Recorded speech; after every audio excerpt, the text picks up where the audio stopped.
Alrighty, this is a quick video just to show you how to take the exam online and then how to put in your student growth data. Okay, so you're going to go to the district's new page, which Mr. Gerstenberger did and looks awesome. We go to our district band and choir site. It's going to take you to our Google site. Okay, here it says here's a link to this year's exam. You're going to click on that and take it. If you're having a hard time with it asking you for permissions and stuff like that, you have to be on Google Chrome and you have to be signed in as you, okay, because that's what it's looking for. And then down here, this is the part I want to show you the most. Here's a link to the new student growth data sheet to fill out.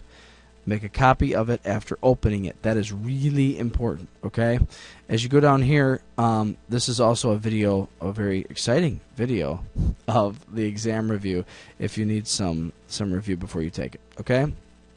So anyways, we're going to click on this. Make a copy of it after opening it is so important. So we click on it. It's going to look like this.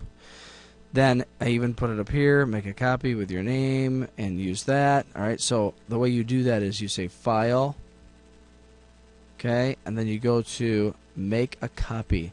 You're going to click Make a Copy and you're going to change this. You're going to delete, you can delete all this extra stuff, okay, and you're going to say your name. So I'm going to say, I'm going to use my kids, right, so Mallory. Whoa. That is not how you spell Mallory. Mallory S. Student Growth.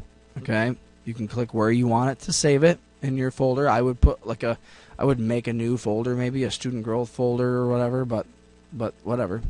Then you click OK. And it's going to create yours. So then you can get rid of the copy.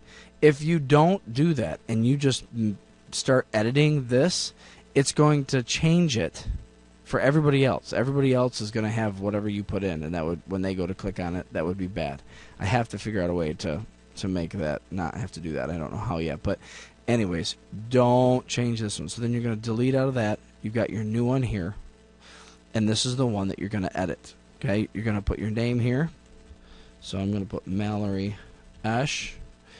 Okay, and you're going to change it to black. So anytime you make a change, change it. Okay, Mallory soprano, trumpet, whatever she is, okay, whatever she ends up being. She wants to play trumpet. I imagine she'll be a soprano. Then you come over here and you put your written year. So let's pretend like she's in 5th grade. Okay, so that works out. It's 2017-18. She's in 5th grade at that time. Okay, and she would change that to black. Next year, she would change this to 18-19, 19-20, you know, and change it to black, depending on what year you're in, okay? Then in 5th grade, she wouldn't have a solo, okay? So actually, let's do it like this. Let's pretend like Mallory was in 5th grade, 16-17,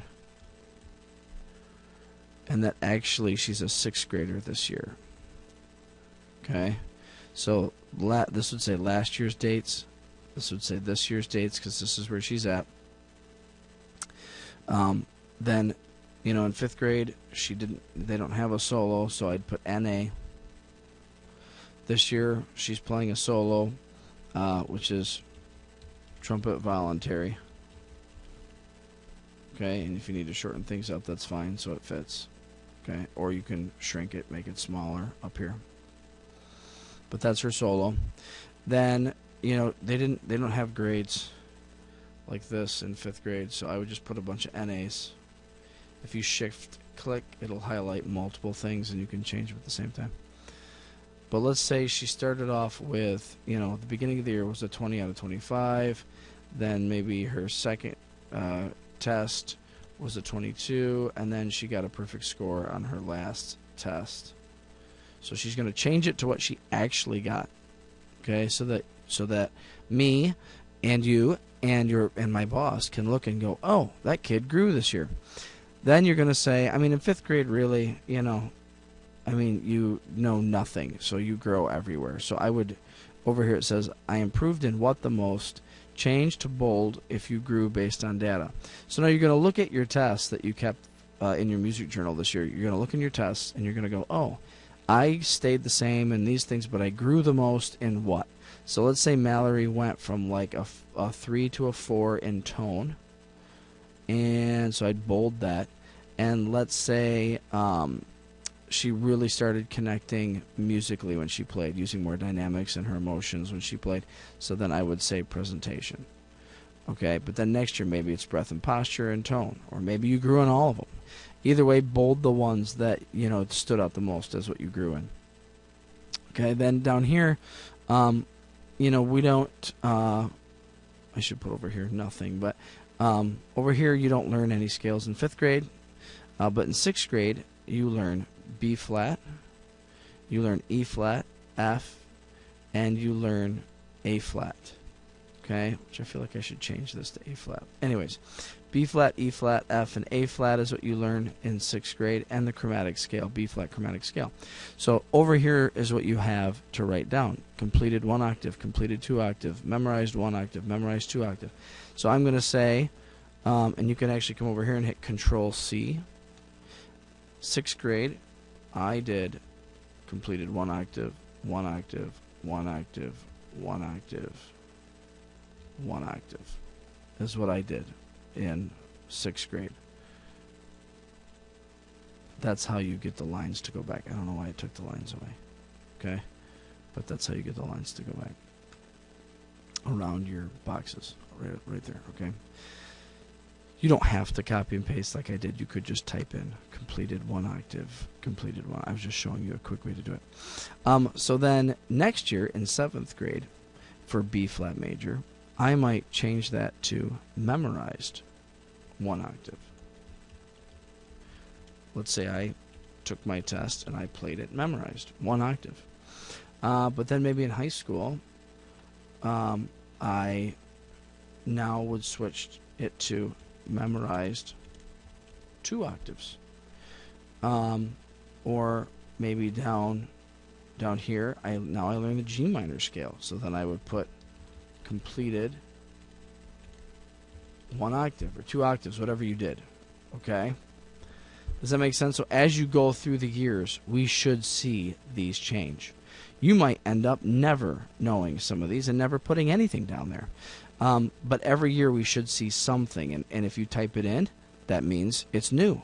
So it's really easy for me and you and my boss to look and see what you learned this year, what changed, because that's what you're going to be typing in. If you didn't learn anything on a certain scale, then don't type it in. Okay? And then down here, you're going to put your exam grade. So last year, let's say Mallory got a 40, and and we should put out of, and it'll tell you when you take at the end of your exam, when you take it, it'll tell you. So say here she got a 40 out of 80, and here she got a 50 out of 80. Then I can see growth there. All right? So then as you're putting this in, because you made a copy, it's going to automatically save any changes you made into your Google Drive, so that next year when we have to do this at the end of the year, you'll just go into your Google Drive, type in Mallory S. Student Growth, and it'll pull up the exact same one that you were working on, and you'll fill in the one for the year you're in. And then you'll fill it in for an 8th grade, and you'll fill it in for 9th grade, and so on and so forth. Okay? If you're like a 10th grader right now, then we're just starting this. So fill out what you can remember. You know what I mean? Some of it you'll remember what you did each year. Other stuff you might not, but just fill out as much as you can remember. Okay? Fill out this year for sure. And your exam grade from last year, because I'm going to give that to you. But that's it. Okay? So the biggest thing is making sure that when you change things, you turn it to black, so that you know you've changed it for that year. Making sure that you're on the right year with the right dates. And the biggest thing is making sure that you make a copy of it after you open the link and change the name so that it becomes yours and you're not changing the original. Okay? So hopefully that makes sense. It wasn't too long or too painful for you. Okay? There we go.